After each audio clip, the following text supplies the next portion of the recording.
નમસ્કાર, હું રાઠોડ ગીતાબેન તમામનું સ્વાગત કરું છું. વિદ્યાર્થી મિત્રો, આપ સૌ જાણો છો કે મિત્રો કોરોના મહામારી એટલે કે કોવિડ-19ની ખૂબ જ વિકટ પરિસ્થિતિ ચાલી રહી છે. આપ સૌ ઘરે બેઠા ખૂબ સરસ રીતે અભ્યાસ કરી રહ્યા છો એવું અમે માનીએ છીએ. સરકારશ્રીની વિવિધ યોજનાઓ છે, જેમાં સરકારશ્રીએ ઓનલાઈન માધ્યમની યોજનાઓ જેવી કે વોટ્સઅપ દ્વારાના માધ્યમથી ભણાવવું, પછી યુટ્યુબ ચેનલના વિડીયો દ્વારા, ત્યારબાદ શિક્ષકે બનાવેલા પોતાના યુટ્યુબ ચેનલના વિડીયો દ્વારા, વર્ચ્યુઅલ કે પછી માઇક્રોસોફ્ટ ક્લાસ દ્વારા જુદા જુદા માધ્યમનો ઉપયોગ કરીને અમે દરેક શિક્ષક તમારી સાથે જોડાયેલા રહેવાનો પ્રયત્ન કરીએ છીએ. એમાં ખાસ શાળાઓ ચોક્કસ બંધ છે, મોટે ભાગેની શાળાઓ બંધ છે, પણ શિક્ષણ આપણે બંધ કર્યું નથી મિત્રો. છતાં પણ એક વિકટ પરિસ્થિતિ ચાલી રહી છે, એમાં આપ સૌ સ્ટેપ હશો એવી હું આશા રાખું છું.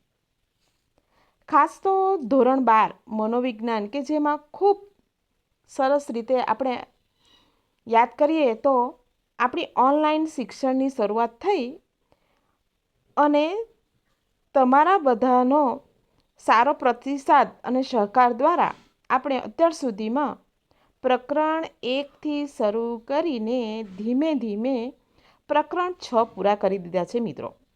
અને તમે અમારી સાથે જોડાયેલા રહ્યા છો. હજુ પણ શાળા ક્યારે ખુલશે એવી શક્યતાઓ નહીવત છે. દિવાળી પછી કદાચ ખુલશે, એ સાચી માહિતી આપણને ખબર નથી. પરંતુ સરકારશ્રીએ આપણને એક યાદી બહાર પાડી છે, જેમાં 5મા મહિના એટલે કે મે મહિનાની અંદર બોર્ડની પરીક્ષાઓ લેવાશે. તેમાં ધોરણ 10 અને 12ના વિદ્યાર્થીઓની મે મહિનામાં પરીક્ષા લેવાશે. અને મિત્રો, જે 9મા ધોરણ અને 11મા ધોરણના જે વિદ્યાર્થીઓ છે એમની જૂન મહિનામાં એક્ઝામો લેવાશે મિત્રો. એક્ઝામ એટલે પરીક્ષા લેવાશે. અને સાથે સાથે સરકારશ્રીએ એક યાદી બહાર પાડી છે, તેમાં આપણા 9થી 12ની અંદર 30% અભ્યાસક્રમ રદ કર્યો છે. પરંતુ મિત્રો એટલું યાદ રાખજો કે આ અભ્યાસક્રમ ખાલી આ વર્ષ પૂરતો જ રદ કરવામાં આવ્યો છે મિત્રો, આ કોરોના મહામારીને કારણે.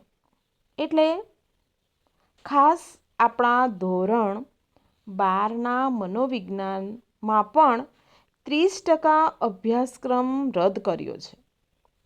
કયા કયા મુદ્દાઓ રાખ્યા છે અને કયા કયા મુદ્દાઓ રાખ્યા નથી એની સંપૂર્ણ સમજ મેળવવાનો આપણે આજે પ્રયત્ન કરીશું.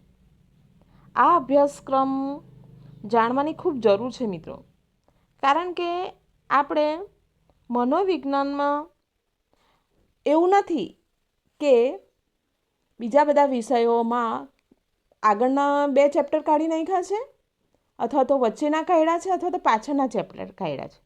પણ આપણા મનોવિજ્ઞાન વિષયની અંદર ચેપ્ટરો બાદ કર્યા નથી મિત્રો, પરંતુ ચેપ્ટરો કાઢી નાખ્યા નથી, પરંતુ એમાંથી અમુક ટોપિકો જ બાદ કર્યા છે મિત્રો. તો મિત્રો, આપણે અત્યાર સુધીમાં 6 ચેપ્ટર ભણી ગયા છે.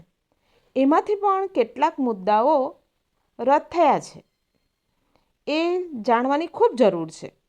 હવે બોર્ડની પરીક્ષામાં 23%નું અભ્યાસક્રમ રદ કરીને જ પેપર કાઢવામાં આવશે. તો મિત્રો, આ 30%માં કયા મુદ્દા રદ કર્યા છે એ આપણે દરેક ચેપ્ટરમાંથી અભ્યાસક્રમમાંથી સમજી અને જાણી લેવું જરૂરી છે.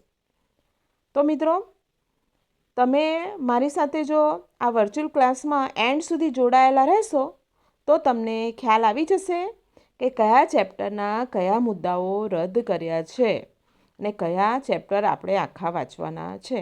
તો મિત્રો, ચાલો હવે આપણે આ ચેપ્ટર કયા મુદ્દા રદ કર્યા છે એની આપણે સંપૂર્ણ માહિતી આપણે મેળવીએ. આભાર.